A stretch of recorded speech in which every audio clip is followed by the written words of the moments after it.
Salut tout le monde, aujourd'hui on se retrouve pour parler d'une ressource qu'on peut très facilement se procurer, surtout en ce moment. Il s'agit de la tonte de pelouse et donc on va voir ensemble tous les intérêts que ça peut avoir dans notre potager. Allez, c'est parti!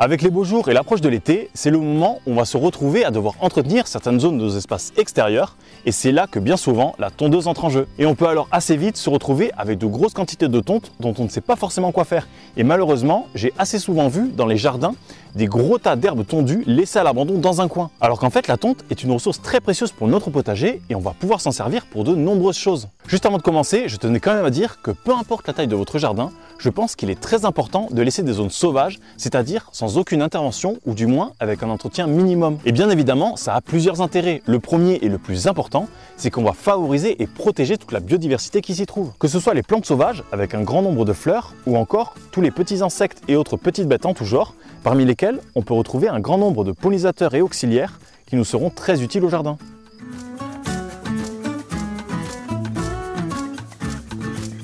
Et le deuxième intérêt, c'est qu'on va permettre de maintenir une certaine fraîcheur. En effet, les zones sauvages, de par leur évapotranspiration et l'ombre qu'elles apportent au sol, vont un peu agir comme des climatiseurs naturels. Et quand on sait qu'on va aller vers des températures de plus en plus chaudes, c'est clairement un point à prendre en compte. Et d'ailleurs, vous pouvez faire le test et vous verrez que vous aurez bien plus vite chaud sur une pelouse bien tondue plutôt que dans une prairie avec des herbes hautes. Et donc par exemple chez moi, je ne tonds que les endroits de passage,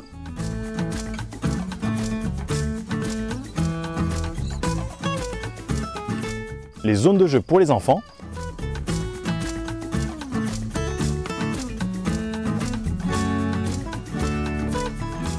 ainsi que les zones de détente. Et pour le reste, je laisse les herbes hautes.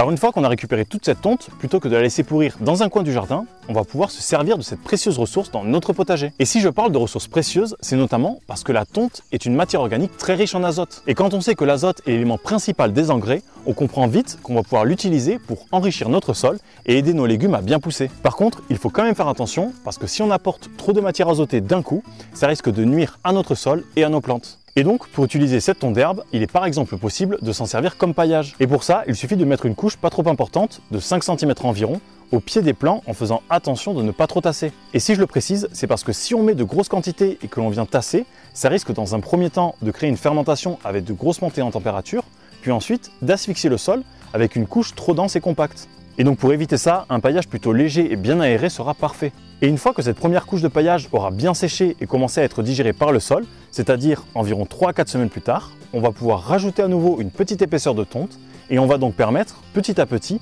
d'enrichir notre sol et d'avoir une terre bien fertile pour nos plantes.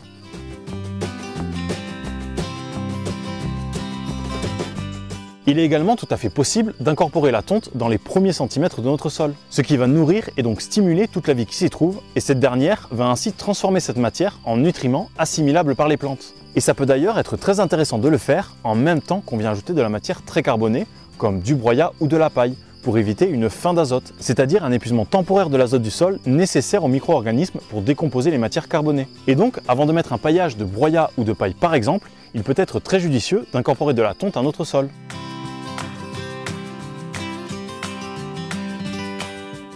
Une autre utilisation que l'on peut faire de cette matière azotée, c'est tout simplement l'ajouter dans notre compost. Ainsi, ça nous permet d'avoir plus de quantité et donc plus de terreau de compost à la fin de la décomposition, c'est-à-dire après 6 mois environ. Et pour ça, comme j'ai pu vous en parler dans la vidéo Réussir son compost, on va chercher à avoir un équilibre entre les matières azotées et les matières carbonées pour avoir la meilleure décomposition possible. Et donc, lorsqu'on ajoute de la tonte, on vient également ajouter la même quantité de matière carbonée, comme de la paille ou des feuilles mortes par exemple. Et si vous voulez avoir plus de précision sur la façon de réussir son compost, je vous invite à aller voir la vidéo qui traite du sujet en cliquant sur le lien qui s'affiche en haut à droite.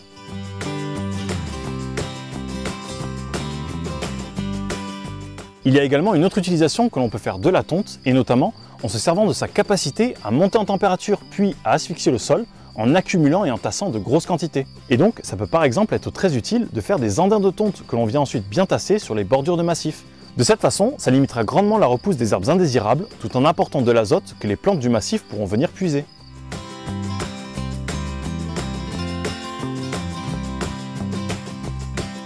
Enfin, une dernière utilisation que l'on peut avoir de la tonte, c'est de faire ce que l'on pourrait appeler un compost express, c'est-à-dire arriver à obtenir du compost en à peine une vingtaine de jours. Alors il y a Damien Descartes qui a fait une super vidéo sur le sujet en montrant tout le procédé qui consiste à faire un très grand tas que l'on vient ensuite aérer et humidifier régulièrement pour stimuler les bactéries aérobies et ainsi accélérer la décomposition.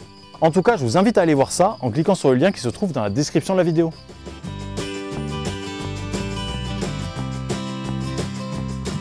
Et d'ailleurs, en utilisant plus ou moins le même principe, on peut également faire ce que l'on appelle une couche chaude, c'est-à-dire un tas de matière organique qui va monter à de très hautes températures, puis se maintenir aux alentours de 20 degrés pendant une période pouvant aller de 1 à 2 mois. Et donc, si vous voulez avoir plus d'infos sur la façon de faire une couche chaude, je vous invite à regarder la vidéo dans laquelle j'en parle en cliquant sur le lien qui s'affiche en haut à droite.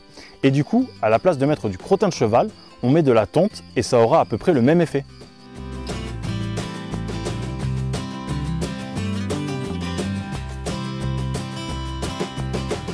Après, le problème, c'est que bien souvent, quand on a besoin d'une couche chaude, ce n'est pas forcément la période où on va avoir beaucoup de tonte, et à l'inverse, quand on a beaucoup de tonte à disposition, ce n'est pas forcément la période où on va avoir forcément besoin d'une couche chaude.